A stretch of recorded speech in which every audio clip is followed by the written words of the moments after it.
I'm going to name some things and you're going to tell me if they have a top hat or don't have a top hat. Okay. From a moral perspective, my uncle had no bones. Secondly, if you were listening... Claim I wasn't listening when I was sitting so close to this table. Hi, my name is Ben, and my next claim is that germs are actually easily identifiable because they all wear top hats. But the government doesn't want us to know this because they like it that way.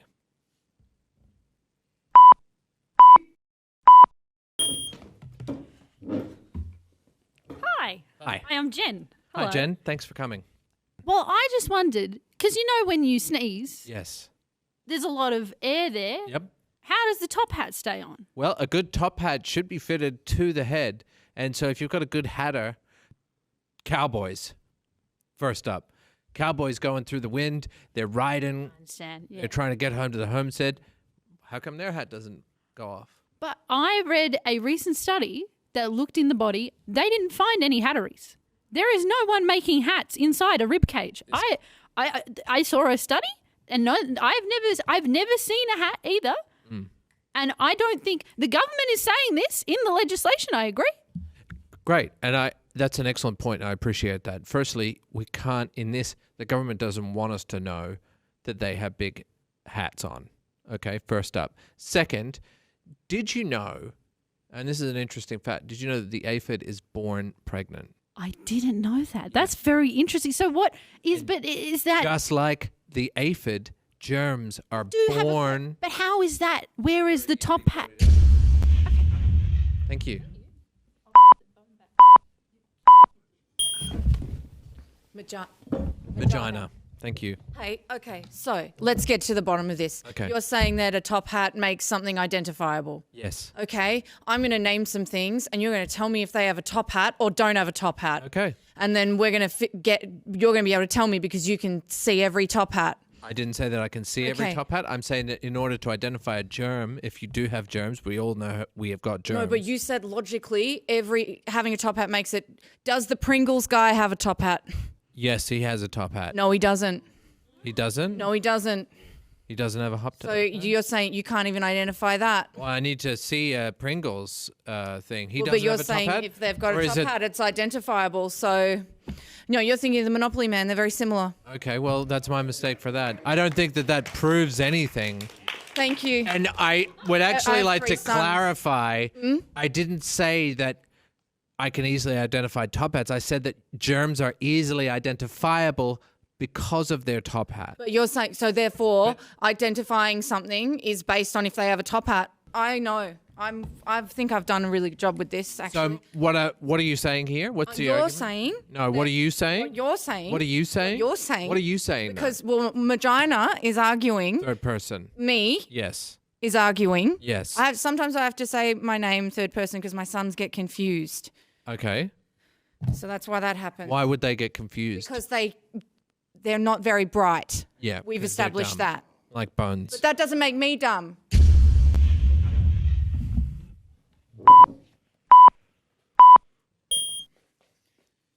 Hi. Hello? What was your name? Roger. Roger. I just don't think anyone's kind of coming at this argument from a moral perspective. And I think that you're probably interested in that following your work and so course. on, everything you published and that other stuff where you were stuck. So Yeah, I was stuck for several hours actually. yeah, and you Yeah. did that piece and that was interesting. But from a moral perspective, one in helped me. particular, like we're talking about germs, right? Yep. And their identifiableness. Now, Yeah. from a moral perspective, my uncle had no bones. Mm-hmm. This is related to anatomy and germs. He had no bones. He was like basically a puddle. Yeah. He was a And- sack. Well, it's just the truth, and if that's uncomfortable for people, but it's the truth. And he was just a puddle. Personally, I think that's really Now, brave. Thank you. And here's the thing. He was a pedophile. So he was basically a puddle. He had no bones and he was a pedophile. So I think morally we can agree. Surely that's like not good. So he was immoral. That was my childhood. And that's kind of what I was exposed to, a pedophile puddle. I just had to say that you're a survivor, and I want to say thank you so much for coming. Thank you. when they examined his anatomy, what was left of it, when he was finally put in a tube, his germs, his bacteria, had no top hat. And I know that that's circumstantial, and that is, yeah.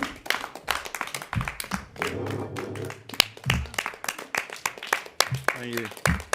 It's honestly not something I like to share, and it's something that I went through. And but for the purposes of this debate, I think it was important to kind of bring a personal story to it, and that's what happened in my life. Yeah. And he's still alive, and he's still in a tube. You can put a coin in, and it moves like a display, I've like seen in a him. museum. Yeah. And I think that he'll remain as a sort of relevant moral argument to the fact that germs, in fact, don't actually have top hats, and it's immoral if you say that they do. First up, just because a pedophile tube doesn't have top hats on his germs doesn't mean that we don't, normal people here with bones that are dumb and made of rocks in our meat, we don't have top hats on our germs. And I think it's important to see the distinction. But I think from a moral and I also standpoint, think that it's important to see that the government doesn't want that.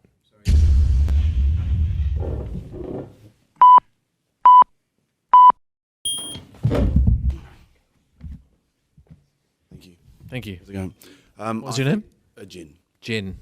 I think that your whole premise is flawed, Okay. but that's not your fault. I think that because germs don't actually exist, germ theory was created in the 1800s in order to sell soap when guys were going from touching dead bodies to going and helping pregnant women give birth. But there are top hats and stuff floating around down there and stuff like that. And so you might see it on top of things. You think that's a germ and things like that. But no, it's just people just get sick. Yes, Jin. Yes. Let me ask you this question then, Jin. Where did top hats come from? Do you think that it was a coincidence then that microscopes, they were invented around the same time as top hats? When we started to sit and look at germs. Yeah. And what we saw were top hats. Yeah, well, maybe. And someone was like, you know what? This would be great to maybe I'll grow my mustache, get a monocle, make a top hat of my own and look like a germ. It's not the germs making them, right? The germ, as I The said, germs don't make the hats. the germs are Who makes the hats in your theory? the Just tell me. germs are born with the hats. No. Like a turtle with a shell. A turtle Yeah. with a shell. Yeah, the turtle.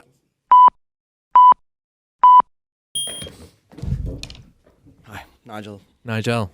I think the government's really nice. Okay. So, like, I don't see why the government would ever. Seriously? You guys don't trust the government?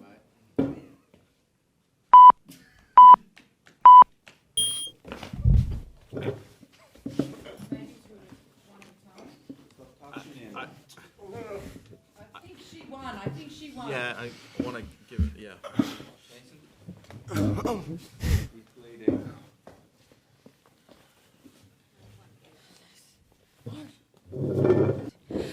Good to see you again. Aye.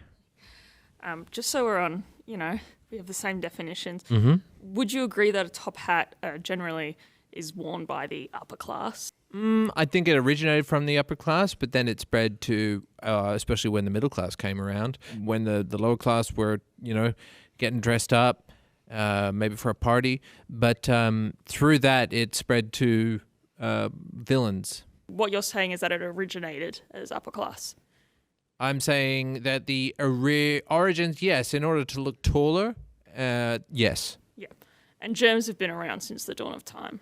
correct. Yeah. So, therefore, ipso facto, germs are...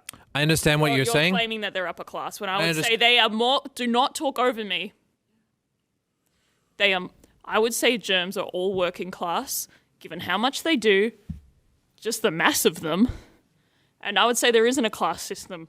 Firstly, amongst them. I think it's really problematic that you would say that working class people are germs. I think that's not Not okay. put words in my I think mouth. that's wrong. Do not put words in There's my mouth. no class for the for the germs. Germs don't live in a society. They live in the germ world. Okay? Secondly, if you were listening to one of the previous people Don't that claim came up I here, wasn't listening when I was sitting so close to this table. I said that top hats became mainstream in the upper class around the same time as microscopes were invented. So what has happened is people have looked. They were inspired by the germs, is what I'm Yes. saying. I didn't think of it like that. Well, maybe you should have thought about that when you listened to what I said. I've been listening this whole time. I've already said that, so I'm talking. thank you. Thanks.